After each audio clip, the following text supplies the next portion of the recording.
Good afternoon, ladies and gentlemen. Greetings, adjudicators, panels, and participants. Welcome to the 27th KOMPeK Economic Debate Competition's Grand Final Round. It is the National Economic Debate Competition hosted by the Faculty of Economics and Business, the University of Indonesia. Today's event will be hosted by myself, Claudia, as one of the staff of the Economic Debate Competition KOMPeK 27. I would like to first and foremost thank all the parties who have supported the 27th KOMPeK FEBUI. This event would not have been possible without the support of Pertamina New and Renewable Energy, Garuda Indonesia, PT Mitra Utama Madani, PT Jakarta Industrial Estate Pulau Gadung, Adling Connex, Cakap, Kapal Api, Roast Kui, Itoen, BSM Multimedia, PNMDG, Vision Flag, Karirmu, Clear, Permodalan Nasional Madani, PT iMobile Technology Indonesia, Lembaga Penyelidikan Ekonomi dan Masyarakat, Microsoft, PT Braincode Solution, Coca-Cola, Rempah Nuna, Paragon, Azarin, Emeron, Bursa Efek Indonesia, Populix, Kalbe, Glavitsa Glow, and Iluni FEBUI, and also supported by Liputan6.com, Tempo.co, Kompas.id, Gandeng Foundation, Kontan News, and Trans7.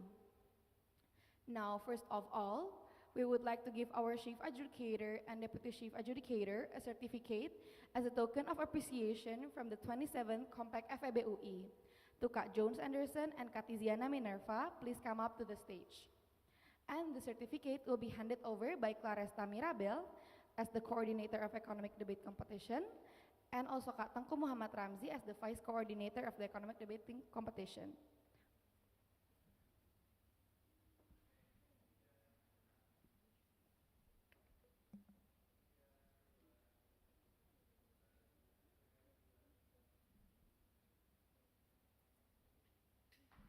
Thank you.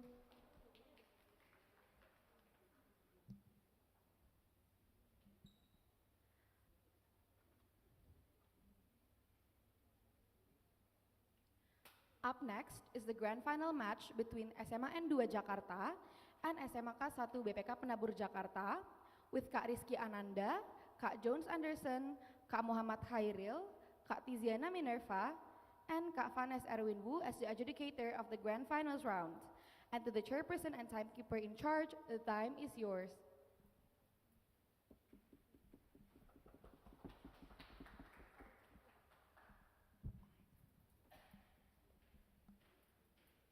Welcome to the grand final round between SMAN 2 Jakarta and SMAK 1 BPK Penabur Jakarta. We're debating upon the motion, this House supports the comprehensive integration of CBDC into national economies. To start the debate, we call upon the Prime Minister to open their case. Here. Oh, okay, sorry. Is this too echoing if I speak like this, or is it good? Okay.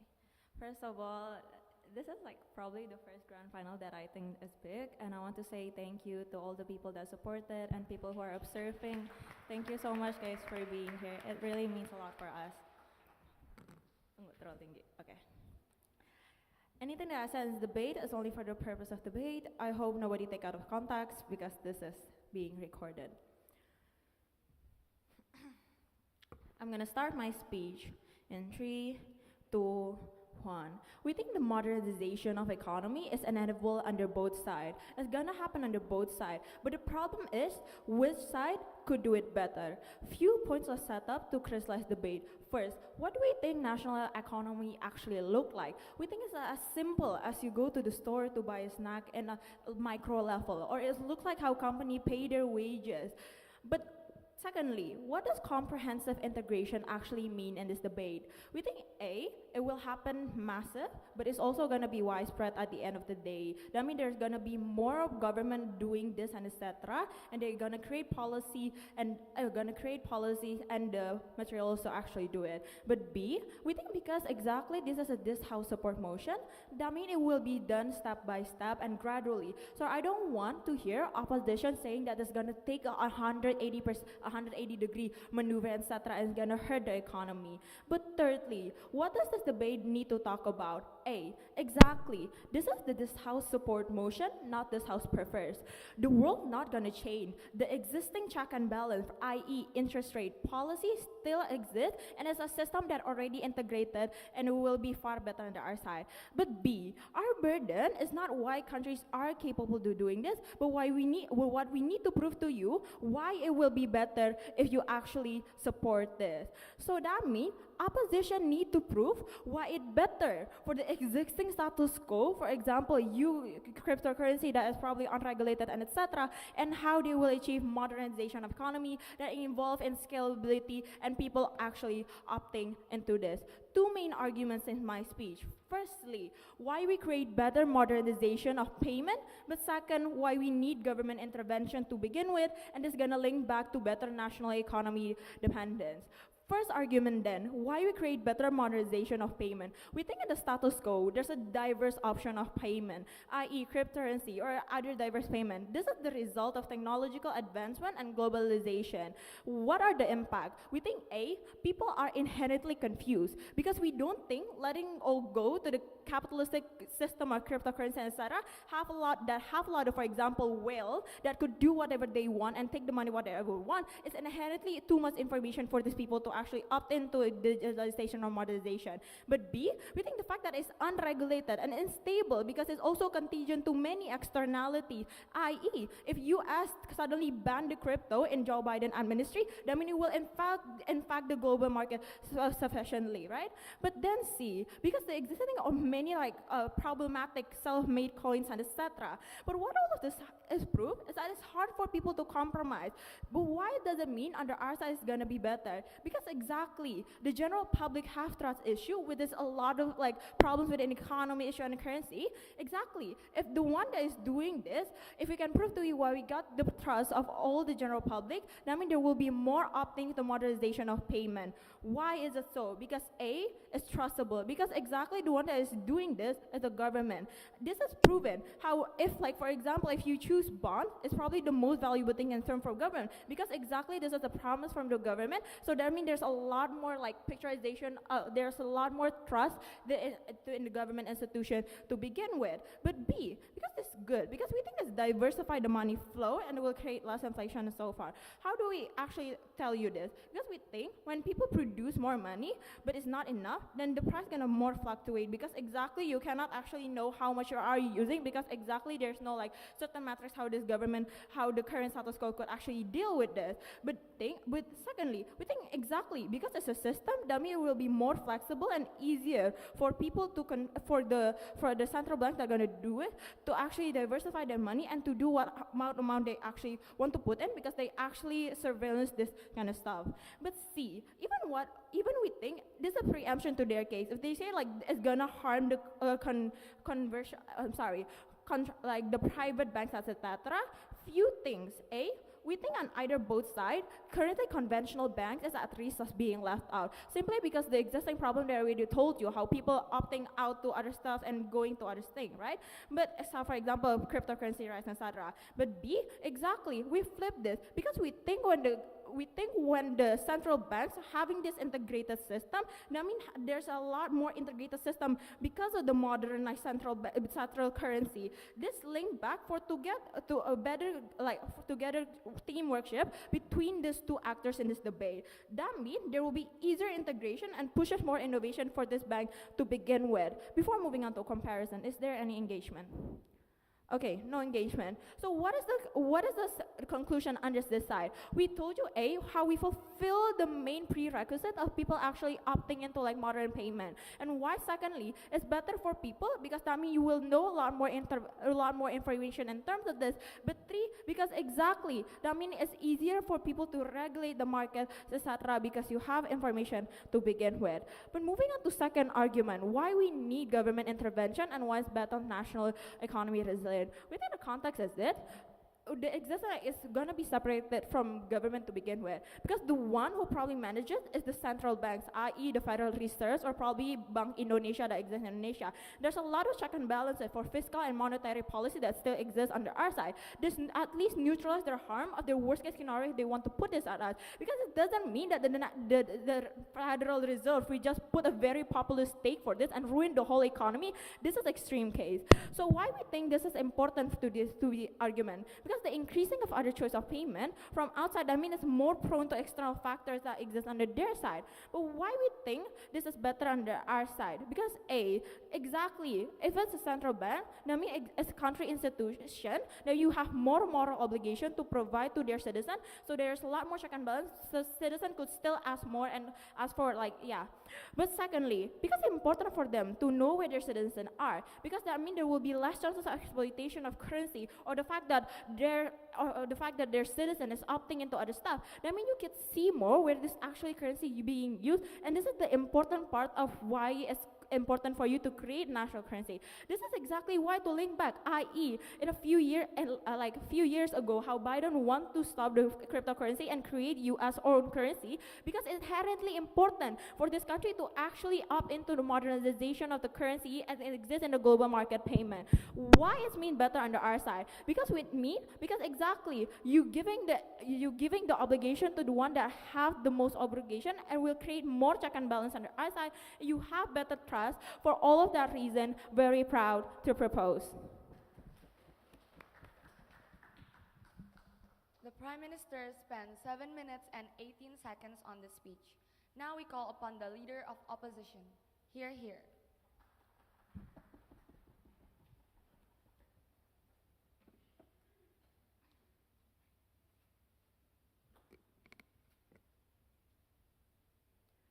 Before I start my speech, I just want to say thank you to FEBUI and everyone here involved, especially the panitia and etc., for making this amazing competition and giving me the opportunity to be here.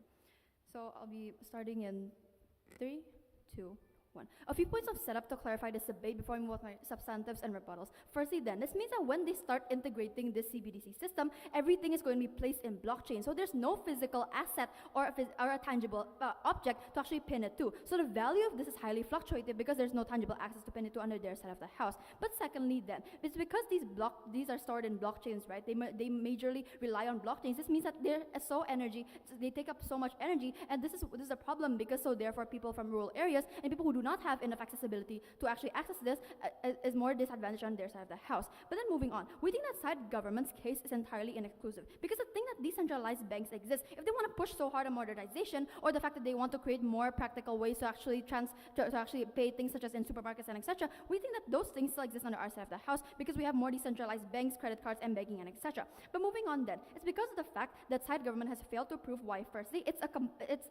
on why they will more likely to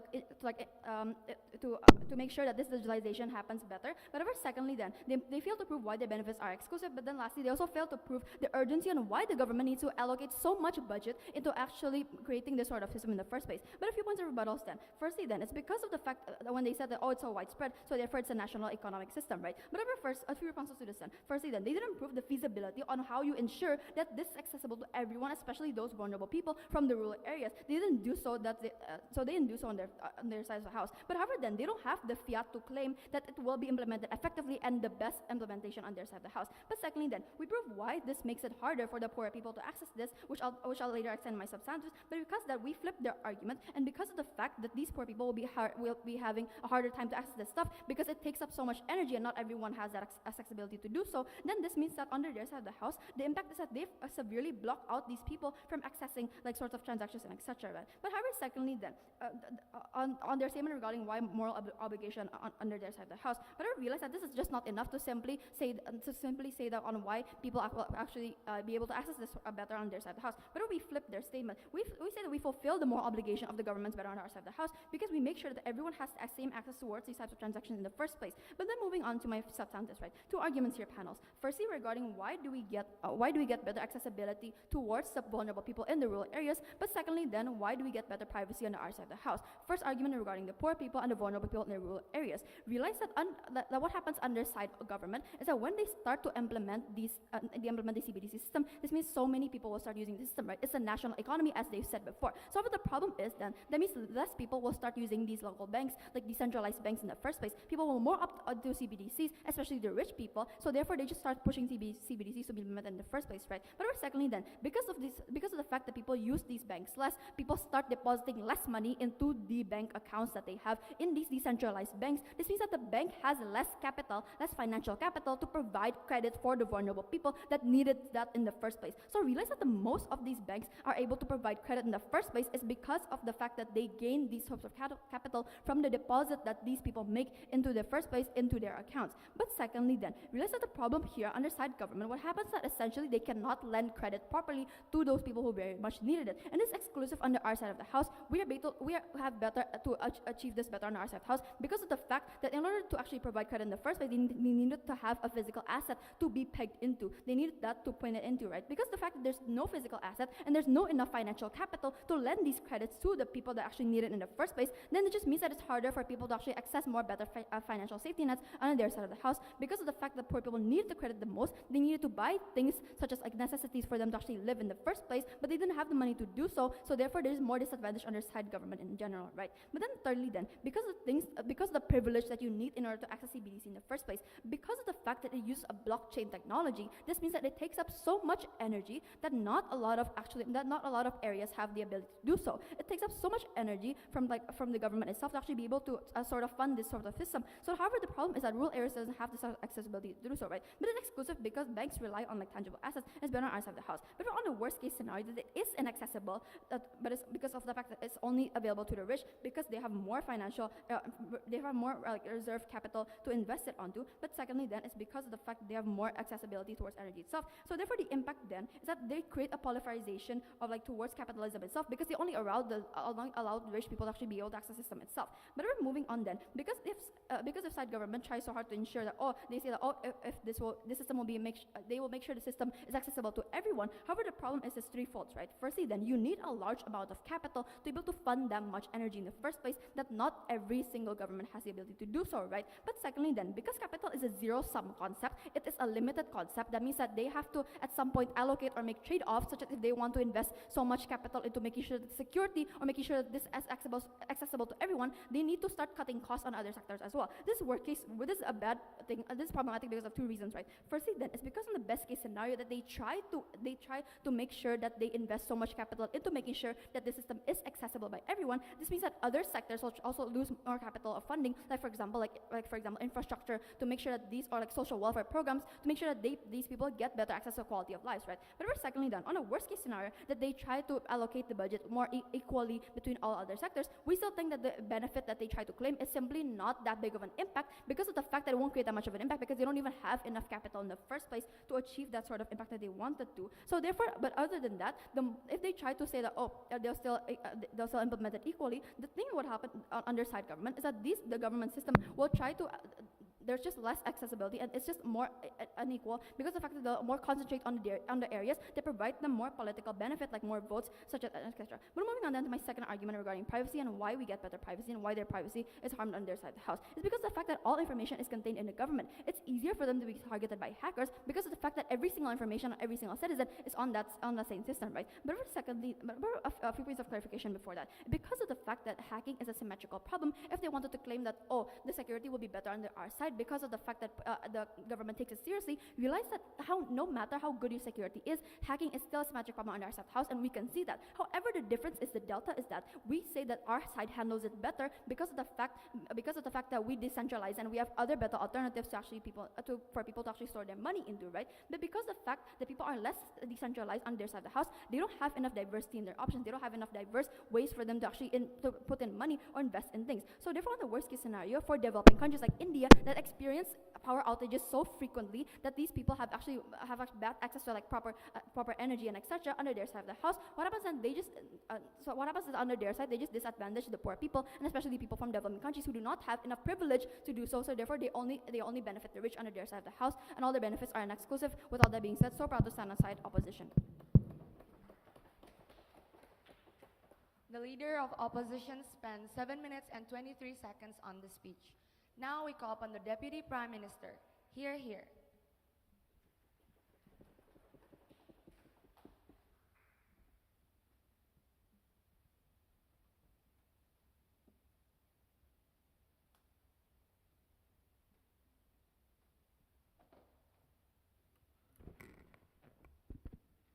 Okay, am I audible like this? Okay. Before my speech, I just want to say thank you for DDC and all the opponents, and yeah, this is a great opportunity for me. And yeah, I'll start my speech in 3, 2, 1. Judges, I think you have to notice that the prerequisite for economic stability is to make people to opt into this in the first place, right? Means the prerequisite for both teams to provide societies to opt into the certain payment, for example. Society spotlight are on the government right now, right? They demand for government to responsibilities and etc. Under the of the house, they have massive element that have a various regulation, for example. This proves to you why they would not likely to opt into this into opposition side. Comparatively under our side, this trust is centralized. It's creating the standardization here, right, to the government. It's creating, actually on our side, it's creating pressure for government to secure the sustainability of the CBDC, right? But B, under the of the house, there's no actor to being pushed to secure the society necessity, right? But C is check and balances also exist under our side to maintain the domination, i.e. if government overreach too much, society could do protest easily and etc. But moving on to my clash first, right, in the principal level, right, I'm going to talk about the accessibility as their main premise here, and I also integrated my rebuttal here, right? First, why the CBDC would easily perceive by society? We have told to you how in government interest is to become the role model for society. They demand for this, they demand their interest, hence this is the reason why they create the CBDC since the first place, right? Under our side of the house, exactly because it's created and owned and controlled by government, the regulation would held stably, i.e. Notice that the problem identification status quo is society trust issue with all of those variation elements in terms of payment, etc. But why government likely to make regulation in CBDC that is not populist under of the house, right? Two analysis. A, government want to be chosen again in their next period. Hence, they would likely to create regulation that advantage the society, especially in economic aspects. But second of all, exactly because government create and establish this, they demand for the sustainability. Means they would also create like a socialization to every of the rural area people, i.e. they would knock each of the doors of rural areas people to socialize the usage of this. Means under of the house, we secure the accessibility to it, right? But what do they bring in the principal effort here? First, they say that, oh, there's no physical cash, hence it's hard to perceive by the rural society, etc., right? Two analysis here. A, globalization also happen on both sides of the house. They also contradict where they support the cryptocurrency, etc., but while on the same time, they also support that rural areas people just only stay to the cash, the physical cash. Under of the house means we could under of the house, the progressivity of like cryptocurrency and etc. that they support will be stagnant too, because they support that rules are the people just stay to the cashless conventional cash, right? But B, POI. well, comparatively, we as a government under of the house have interest to protect these rules area people. Means we also up into the socialization, etc. Means accessibility also exclusive under of the house. So the way is simple here. In the principal level, we secure the accessibility and the vulnerability of the rules area people, why they could up into this easily, right? But second of clash, the practical level, right? About the stability of economic, right? First, why under of the house it will be more stable. The moment under we support this CBDC, we gain society trust to government. The reason why massive element of payment couldn't run is because the accessibility principle, i.e. because government didn't run this under of the House, they make the government work hard to control the regulation that exists in status quo. Why this is bad, right? Three analysis here. A, there's no guarantee that non-government companies could make the regulation that advantages society mostly. Because notice the characterization under both of the House won't ever change, which the characterization that under their side they are profit-oriented, right? But B, the increasement of government intervention will open more opportunities like for foreigners and etc. to dominate the market, and eventually the rich will get richer because they didn't involve government that have the moral obligation here. But C, conventional bank under the side of the House and under both sides will survive too because two reasons. A, they have the different market segmentation, but B, under the side of the House, conventional bank would lag behind too because they support the cryptocurrency and etc. Right? But I'm going to move on to my extension here. First, why government intervention is needed in order to reach the economic stability, right? I think we should note that companies more prioritizing their profit rather than society wealth, right? This proves to you why other reserve the House, when they do not prioritize the usage of CBDC, it opened the more likelihood on why companies could monopolize and dominate the policies more, right? Because comparatively, under reserve the House, of three analysis here. A, government have the moral obligation to always give protection to the society, i.e. with the fiscal policy and etc. The moment under ourselves the House, we using CBDC and gain trust from the society to government, we creating demand for government to ensure the stability, i.e. they have to be more responsive when some issues happen and etc. Therefore, it proves to you how society and economic sector protection is exists exclusively under ourselves the House because we creating demand for the government, right? But B, comparatively like under both of the House, in the status quo, there's two massive element that is not regulated stably, right?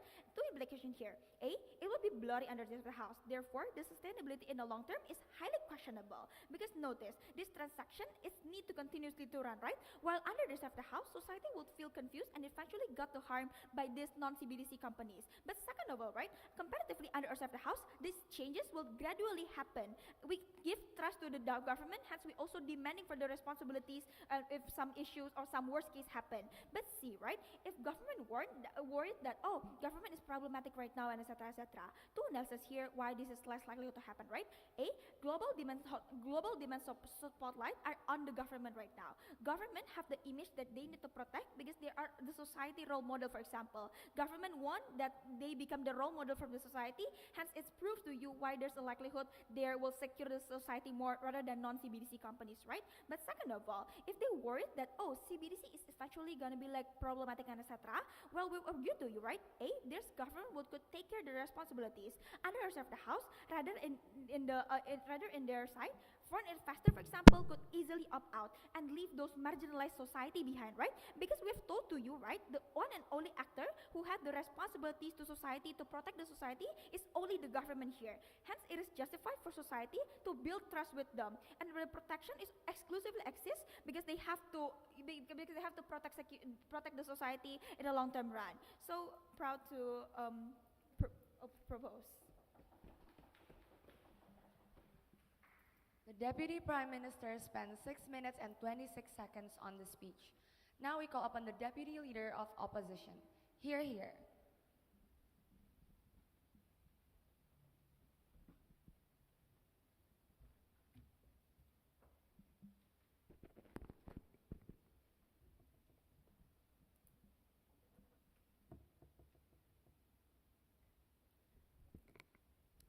So before I start my speech, I just want to thank all of the license officers, of the people of the committee, of the adjudicators who have created this event. I feel like this is a great opportunity for everyone, and I'm so very grateful to be able to be here and to be doing it on the stage.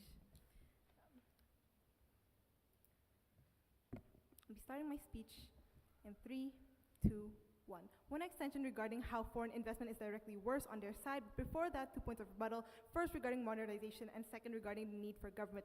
We want to prove to you that we want to slow it down. We want to prove to you that the current status quo is enough, and that if you push continually for CBDCs to happen, what you get is actually the flip side of what they are trying to push.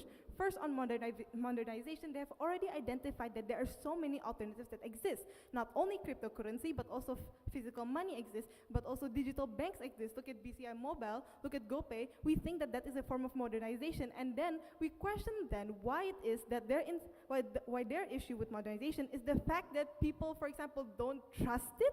We look at the status quo. We see that people opt to use GoPay, we see that people opt to use crypto because of the fact that simply it is economically beneficial for them to do so. We think that the incentives go further than just trust. We think that even if it is not owned by the government, we think that if there is sufficient economic incentive, if there's a sufficient capability to use it, then people will opt into it regardless, and so we doubt how important it is to have trust in the first place. In the fact that we see that the main issue is accessibility. It's not that people don't use crypto because they don't trust whoever is behind crypto. We feel like people don't really care enough about that, but we think that people don't opt into crypto, for example, because they do not understand investment, because they do not have a high-powered computer to be able to see the blockchain. We think that they don't opt into it because they're unable to buy stocks. We think then that the biggest clash, like if you want to push modernization, we think that the most important thing for you to identify is accessibility, because of the fact that even in their alternative in CBDCs, we don't see much people opting into it anyways, because of the fact that even when you want to modernize, understand that on their side, there's nobody benefiting from this. They modernize, yes, but only developed countries will even be able to access CBDCs. It was literally written in the context slide that only select few economies are developed enough to implement a CBDC. Only select few societies are developed enough to understand CBDCs, and so we doubt who is benefiting from this modernization, except for just a useless push of modernization as a whole. And so we question then, why is it that they want to prioritize modernization on your side when it caters specifically to the elites? Why do you want to cater to CBDCs compared to all the existing alternatives of digitization, not only crypto, but also digital banking, which we find benefits those who are more harmed by the economy, those who are more vulnerable, those middle to lower class people who, for example, need to use modernized economies anyways, that are not just CBDCs. And so we question the fact that trust is such a big point that you want to prove that, and so we think that your arguments regarding the need for government being focused on trust anyways, we think that is something that's contingent on something.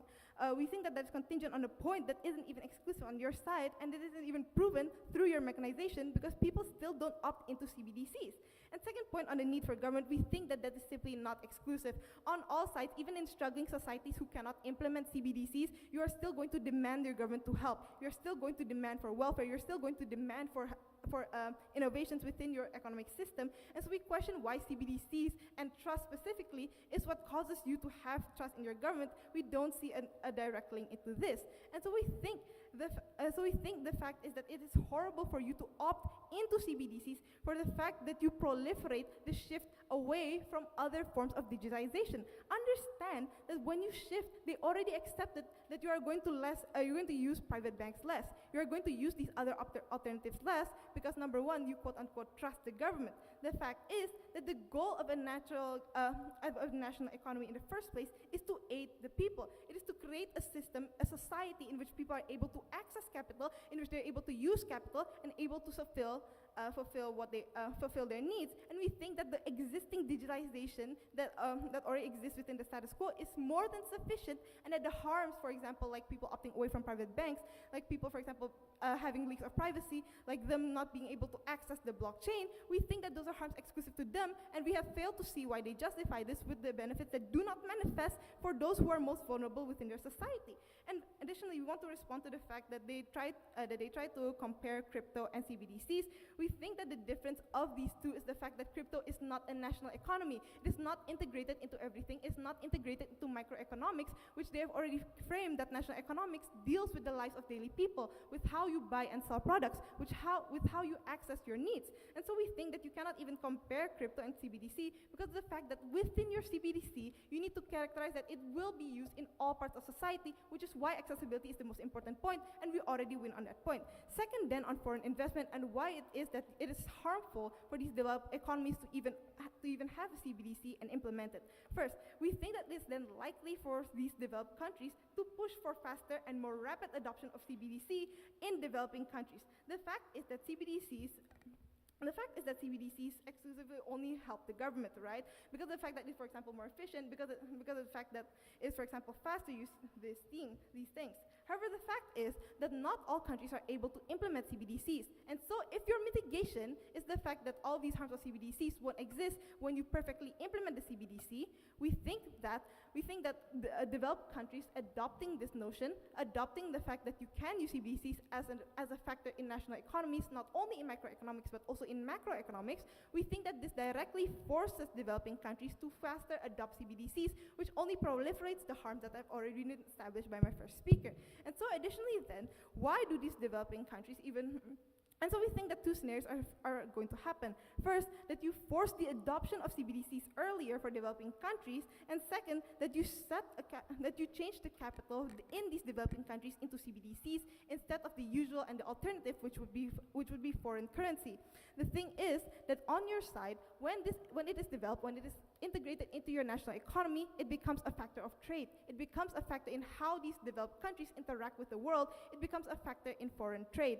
And so, in order to facilitate this trade, it is likely then we see that there's incentive for governments to push for or integrate technologies like this into developing countries. However, the fact is that many developing countries are unable to keep up with this modernization. The fact is that when you want to support it, you are directly making it more rushed. You are directly forcing developing countries to try to keep up to your state of modernization because you are trying to push it even faster. And so we think that all the harms, like for example, privacy leaks, data leaks, the fact is that this is even more dangerous on your side when you allow this to happen for developing countries. But secondly then, we think that when you allow for limited capital to be replaced with this type of CBDC, you're directly making it so that foreign investments, so that foreign investors are less likely, and so we think that this destabilizes the global economy. So proud to oppose. The Deputy Leader of Opposition spent 7 minutes and 23 seconds on the speech. Now we call upon the Government Whip. Hear, hear.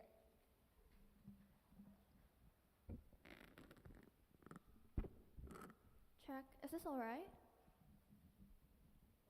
A little shout out because it took me 2 years to be standing here and giving this speech. So thank you for everyone.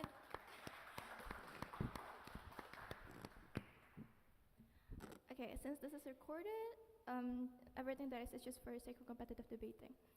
I'm gonna start my speech in 3, 2, 1. I think their cases cannot stand anymore because I would easily argue that if you go out of this auditorium and buy foods in those tenants, you can just easily use your phone and then you can just make up a transaction. This means that accessibility already exists in the very first place because it's just an easy way for you to just use your phone because digitalization already exists in both sides of the house means that the prerequisites already exist in both sides of the house. They cannot argue about this. 3 points of framing here. Firstly, what is inherently our burden? We think that we just need proof why this is good. We don't have the direct burden to prove why certain countries are capable to do this because this is not a this household motion, right?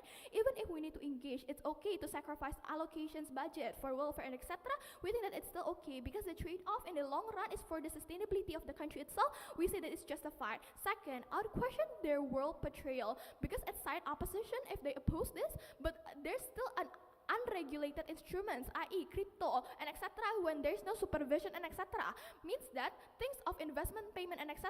means gonna be so much confusing because there's a lot of information that exists in the current status quo, and also means that it also be more accessible only for elitist people, right? Because exactly those who would understand is probably students that is studying in FEBUI. Meanwhile, those kind of like rural people don't understand how to do this in the very first place. This is a backlash. Thirdly, there's no significant engagement coming from up because we did argue that this will be implemented in those daily transactions because at side opposition this only accessible towards elitists because exactly they do investment, trade and etc. using cryptocurrencies that exist under the house when there is a supervision and clear regulations. Two questions I'm going to crystallize here. Firstly, in level of microeconomics in an individual level. Secondly, regarding in national scale. First question, we think that in current status quo, digitalization and globalization is, in terms of banking and payments, exists under both sides of the house. Means that it's inevitable. Means that their stance cannot just stance, oh, we're gonna stick to physical cash. No, it's not gonna happen because exactly digitalization is something that is inevitable under both sides of the house. They need to take this bullet. Because at side opposition, they need to defend. There's a massive supplies of this kind of coin. People could opt into the, why then people could opt and choose into the right investment, into the right instruments and etc. Because the problem here is that people in developing countries are being are being spoon-fed with so many infos all at once. Meanwhile, this kind of thing needs financial literacy because A, you need to run a background check in a certain company portfolio, making sure that your investment is safe enough in the long run. B, you need to analyze what will happen in the future, i.e. political instability in a certain country. This looks like crypto went downfall literally when Biden presidency, right? Meanwhile, when Trump got elected, it directly increasing significantly. Means that you need to have this kind of like knowledge in the very first place to actually analyze what's gonna happen in the future and what will happen towards your currencies and etc. This will not happen under the Reserve House because exactly there is no government in a certain country that could protect the society as a whole. What's the conclusion then? We say that we need a powerful actor to actually control this because the continuity of the people in a certain country is to become the government's obligations. How we can gain this kind of people understanding even if we need to take the burden regarding of the rural people area. We say that first, this is not at this house one motion, but second, I'm gonna engage this so that this will not be that long. We think that this is a government policy and proposals in the very first place means that there is an incentive for this for government to actually make this as inclusive as possible. Because if this does not happen and only become exclusive for the elites only, means that people are gonna protest anyway because the government failed to actually fulfill this kind of society's needs in the very first place. This is gonna be manifested through socialization and etc. The discussion that exists in social media by the progressive people campaigning and etc. Thirdly, compared to side oppositions, probably the socialization will be so much populist because the motives of these companies trying to socialize for people to invest is inherently different since the get-go. Because the prerequisite for this kind of like provider or companies currencies to actually gain profit, they need to gain as many participants as possible. We think that this is harmful because people easily digest those kind of like promising narratives, i.e. like high interest return and etc. We think that this is what happened under the Reserve House when there is no government intervention, when there is no government control, controlling this kind of narrative. Second question regarding the macroeconomics on the national scales. What do we prove under this? We prove regarding economic stability by at least lowering the chance of inflation. This is something that they never even respond since the very first place, right? How so? We think that inflation happens because of the massive amount of cash, right? The prerequisite of this is that you need people to actually put their money in banks. This is why when inflation happens, central banks having the policy increasing interest rates, so people would want to put their money in banks, for example, right? This simply proves to you that the moment when we already manifested this is gonna be so much better under the house. What is their concern regarding this? They talk to you about on how there's no physical asset. We say that I would question the benefit because physical asset like cars and etc. are depreciated year by year, means that the value of it will be so much, it will be losing also under the Reserve House because it's not a constant investment, right? Because exactly it's decreasing. The value of cash is constantly decreasing because of the inflation that happens, because of the tension, the trade wars and etc. B, if we have to take the bullet, why then even if people don't have physical assets, why then it's still okay? We think that physical asset like cash create more prone value of currencies because of inflation and etc. At side opposition, this will jeopardize the national economy. We don't want this. How then conventional banks will still survive under Reserve House?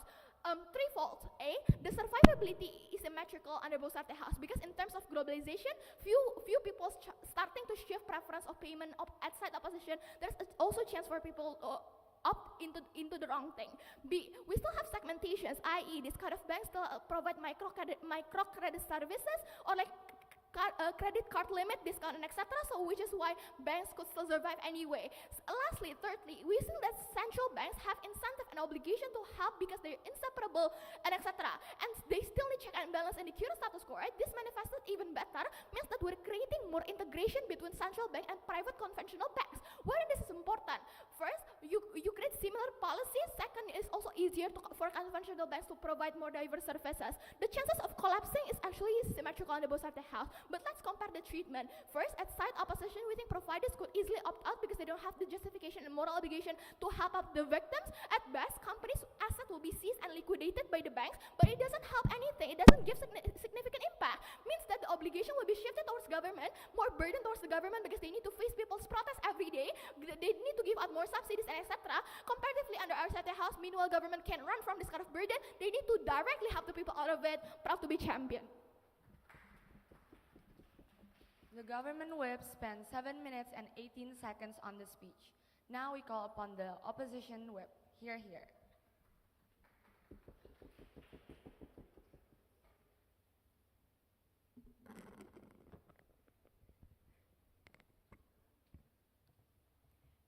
Before I start my speech today, I'd also like to thank everyone who helped me to be in this position today, all the committee who made this happen, and all the coaches that were there to help me, guide me throughout this whole process. So, thank you. Okay.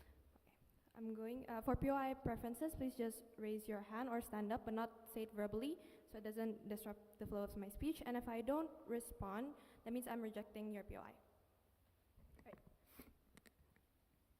Starting my speech in 3, 2, 1. We think that government side has already lost this debate by the fact that all their benefits by the fact that they bring up modernization of payments is the moment they fail to prove exclusivity of this modernization when digitalized private banks provide the same, and no urgency coming from side government to why the government must centralize this to control this by the fact with that we simply win this debate. But moving on then, regarding all their points are, all their benefits that they try to prove are merely not exclusive to digitized centralized banks, because we think that the stance that government has failed to prove in the end of the day is that in this debate today is that they don't prove why this is nuanced to digital banks and why this is nuanced to centralized banks, but by the fact that they prove that they fail to prove nuance and urgency, why one, it needs to be digitized, and why two, it needs to be centralized, they lose the debate. But okay, let's evaluate all their benefits that exist in their side, that they try to claim on their side, right? First, they say that they push more accessibility when they never essentially explain why this is a gradual process will eventually at the end of the day be able to access everyone, and how the how in their arguments is missing to the fact that they have no clear scale of impact, and why this modernization of payment will essentially benefit the large majority for you to even reach that goal of modernization that you're trying to prove, which did no explanation to that in the first place, no impact to that in the first place. Like, we acknowledge that modernization is already gradually happening on our side in the status quo. The delta is that it's privatized banks that control this, right? It's privatized banks that control this on a diversified aspect. There's a lot of diversified banks that control this, and on an individual basis, the control is diversified. So so in fact, under our side, it also happens gradually, and so we don't see the inherent urgency to suddenly take a shift to a centralized digital bank. How suddenly governments are that benevolent to be able to, for you to put all your trust on the national economy to be contingent on merely the good faith of the government, when all their benefits are all symmetric on our side. We simply don't see an urgency to this, and when doing so, it's simply impractical because you don't cater towards the majority at the end of the day. But moving on then, their largest point on accessibility, we think that they lose the very moment that they state that the government has moral obligation, that yada yada yada, and they vilify private banks as profit-orientated sharks who can't manage the people's money, right? 5-layered responses to this. We think that exactly because they are driven by profit, that they have the incentive to protect the people's money and assets, to protect these people, because they capitalize on the fact that more people put their money into their banks and they care about their banks, and so by the fact that they are benefited from the people directly by this, and that even if we buy the fact that they are profit-oriented, they don't want bank rushes to happen, and by the fact that private companies have more capital, we think that at the end of the day, even if we engage on the worst-case scenario that this happens, that private banks are able to control this better. But secondly, their entire case is realized panels is contingent on the good faith of the governments, that all governments are suddenly benevolent, and we think that they place too high of a burden for opposition to prove by playing on their best case, and so this will not be a debate if you credit that panel, so please don't credit that. But thirdly, they never prove why governments have the inherent capital to do this. Okay, let's engage on the fact that they are benevolent enough to do this, that they are good, and that we should put all our trust on the national economy, on to the government inherently. But we think that they never proved why they have the inherent capital to make this even feasible in the first place. Like, we pay on the best case that this will not run. But fourthly, even if they talk about socialization and how you're able to socialize this towards rural areas, even if knowledge is accessible, even if you socialize this to rural areas, we still prove that this is an inherent harm to the poor, and that they're not able to access this, because even if they can access it, they can't manage it. And because this is, we've already proven to you from our first to our third, for you to know how to handle the blockchain, it needs sufficient knowledge and it needs sufficient resources that simply not everyone has access to. But fifthly, we don't understand how this socialization is even integrated in the first place, how socialization and how policies is exclusive in the first place. Since their arguments are contingent on this, they already lose the clash on accessibility, which moves on then to the tipping point of this debate and on accessibility. We frame accessibility as who's likely to benefit from this integration in the first place, right? One, because of the integration of CBDC in the first place, we think that this creates a shift to CBDC as a whole, as a massive scale, right? We think that people have less of a reason to opt into digitize private banks because they frame this as inherently cheaper, and this looks like a constant constant promotion, constant socialization, and advertisement on CBDC and all that, so people opt into it more. The problem is this creates a shift from physical central banks to digitized CBDC, just because this integration gives people less of a reason to opt into physical banks, right? This proves that physical banks will lead to a downfall, becomes unproductive, and this is harmful because not all people can afford to pull money out of physical banks. But even if they do, even if they can do this creates bank rushes, 2008 crisis all over again, right? Governments cannot simply afford, and governments, we don't understand how they explain that governments suddenly have the inherent capital to afford to create more policies to counter this, to give support to the banks that are inherently downfall because of the effect of this kind of integration, because it's not going to be sustainable in the long run, because we frame to you that governments, for like example, prone to developing countries who essentially don't have the capital to counter this kind of harm in the first place. But to governments in developing countries who don't have the capital in the first place to counter this creates a downfall of economies, especially in developing countries, because you're simply putting the reliance on governments to handle the whole national economy, right? But secondly, because more and more people opt into CBDC and banks are inherently falling apart, this means that it harms the most vulnerable actors here, poor people who cannot access this in the first place. This is when you should weigh, panels, the case of the scale of impact that exists under our side, the scale of impact that the harms of the scale of harms that exists under side government. First, this harms the most vulnerable people despite benefiting the small minority, which is the privileged, who essentially have the knowledge to like manage the blockchain, because we've told you this exists in a blockchain, who are only accessible to the privileged, who essentially have money in the first place to buy a spot in the blockchain, while the poor are left unattended.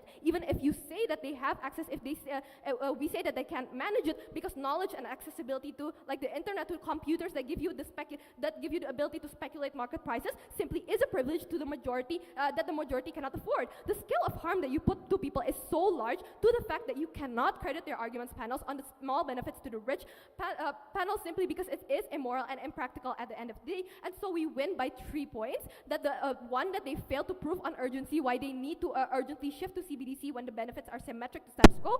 2, why central banks can't provide credit when we literally explain that this works on a blockchain and people can afford to buy a spot in the blockchain, and you harm them by the fact that you can't provide credit to the poor. But thirdly, they simply their one-liner arguments that buys into the case that governments are benevolent and suddenly have capital for this to be feasible and for control to be entirely in the hands of government, means that we win this debate. So proud to oppose. The opposition whip spent 7 minutes and 23 seconds on the speech. Now we call upon the opposition reply. Hear, hear.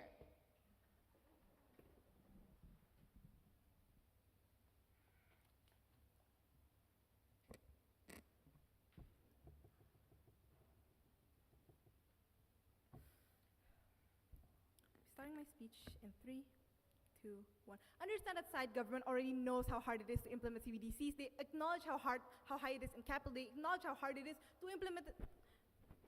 Okay. Start.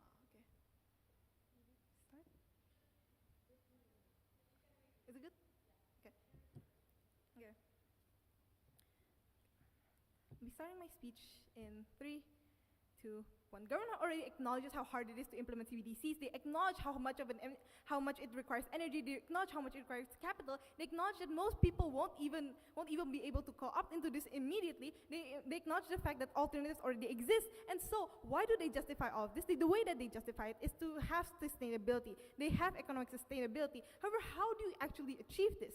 You achieve economic sustainability by having macro and microeconomics on a scale in which most people can access it. You have economic sustainability when you have credit lines onto the lowest parts of society. We don't see exactly how CBDCs play into sustainability on their side because of the fact that so many alternatives exist. If we see that in status quo, there's enough sustainability. We see that in status quo, people are able to access their goods, for example. We don't see how CBDCs directly help the most vulnerable actors, the ones who caused insustainability in the first place. And so first, let us propose CBDCs. We think that first it starts in the blockchain. First, it is completely digitalized. There's tokenized. We think that this inherently shifts people away from private banks because of the fact that it is centralized, because of the fact that it is only in the most central banks. And so it directly removes intermediaries. It directly limits the exchange of money, for example, in diversified outputs, like in digitized banks, like in crypto, like in other fiscal cash, for example. And so first, we think that number one, this removes the methods in which people can actually exchange money because of the fact that this is limited in a national economy. And this would be fine if we see the urgency to exchange all the nodes of money that we already have into the CBDC.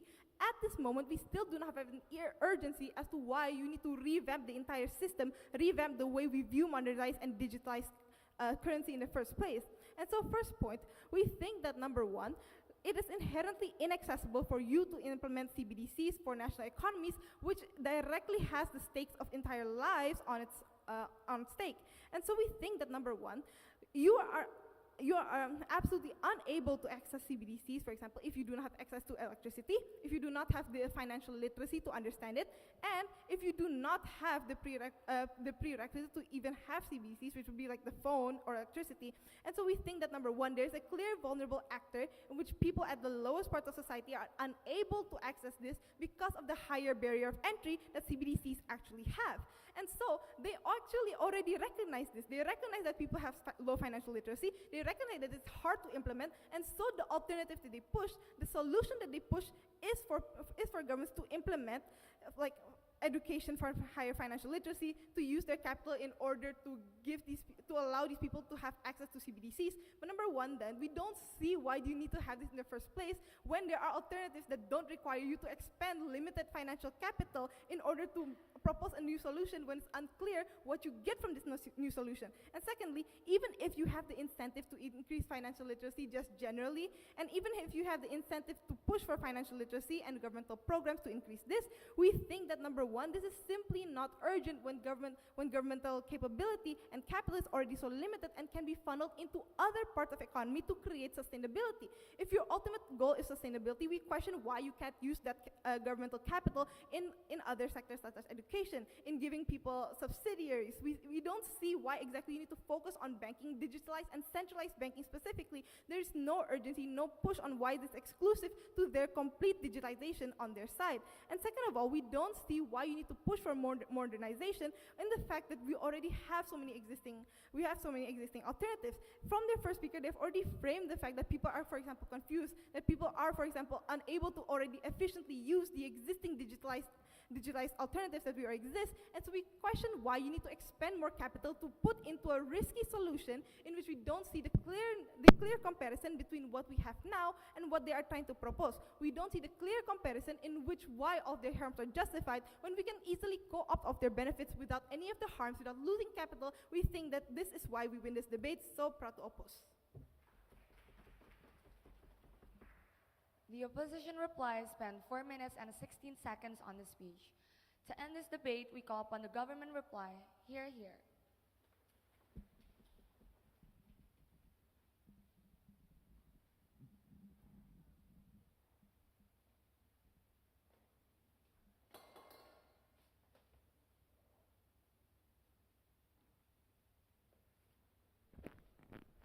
Test.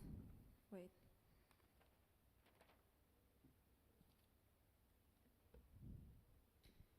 I'll start my speech in 3, 2, 1.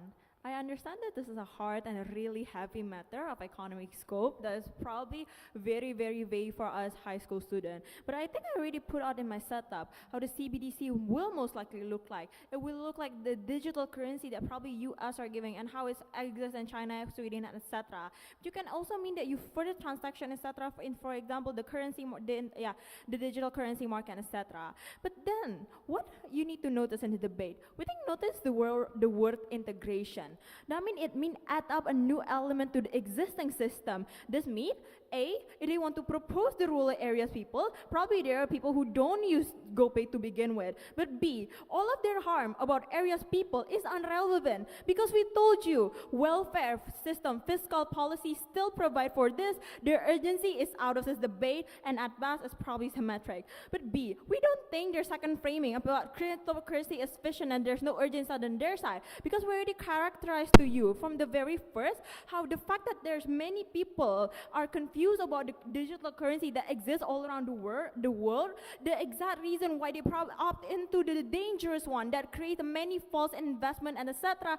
This is the harm that we told you. That means under our side, we have access to like diversification exists and more information. But then, what we told you about their main about case developing country cannot opt in and do this. We think I already framed this in my first speech, how this will happen exactly gradually, but B, exactly because you mean you support this, that means there's also exists in the certain capabilities of the certain countries. This tackle all the resources question coming from leader of opposition, that means their case we tackle at best. Two main clashes in this debate. First, which side give better economic of behavior for these people? But second, which side give better national economic resilience? What we told you in the first class, we told you how inherently people are confused, and because they're confused, they're more likely to opt into dangerous one, etc. This is why you have limited choices on their side. Or for example, blue chip that is probably risky, or people who probably opt in without knowing all of this. We give them an option, and that exactly the CBC that is coming from the government itself. There are surveillance of this. I mean, what does it mean? This also further give better price signals for all of these people because it's flexible for the government to do the policy. That means it will be easier for people to be less dependent on the capitalistic coins on the market, right? So how should you weigh this then? We think it's simple. You should weigh this based on the sustainability and for these people and the more option scale of impact because we give you how we could actually give more option for them and it's better for them. But second then, which side give better national economic resilience? I think this is the thing that they never engaged from under our side because exactly, we told you how this create better stable in currency. Because why? Why we actually create stability? Because firstly, we told you that this is exactly done by government, but B, that means it will be less dependent on the capitalistic coin market. But C, our government give exactly there's mechanism to actually prepare people because it will happen gradually. But exactly D, because people are opting more into it, that means we'll be more flexible to do the policy because there will be more information of government of where their probably a citizen is actually at. This is the exclusivity of CBDC compared to any of their mechanism under their side. But then they talk about how then this will shift all of the GoPay people that use. We think that this is irrelevant because we already told you this is the integration. But even if they also shift at it and they're probably gonna get a net hard, we think if it is shift, we think it's okay because we already told you how there's already a period of time for these people to success. So that means you should weigh this debate based on the sustainability for better adoption of digitalization of currency because that means under their side, the development of many digital currency will still rise, but people will be a lot more confused because that means there's more option for them, but they don't know which one is the best. We proved to you A, it's better for you to diversify the investment, that means there will be trustable for these people, but B, we also prove you why it's better safe than that because presumably the rich won't be able to be that free because the government actually is very proud to be proposing.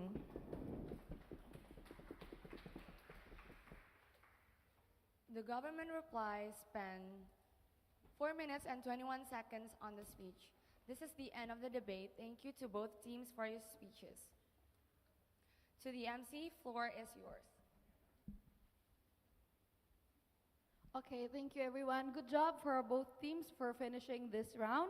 And to conclude the session, the winner announcement will take place during the awarding night later this evening, and we will provide further details shortly. And I am Claudia, and on behalf of the KOMPeK FIBOE committee, I would like to apologize for any mistakes or any discomforts made during this event. Once again, thank you so much everyone, the participants, the panels, and also the adjudicators. Thank you so much everyone, and thank you. Semangkok, thank you so much.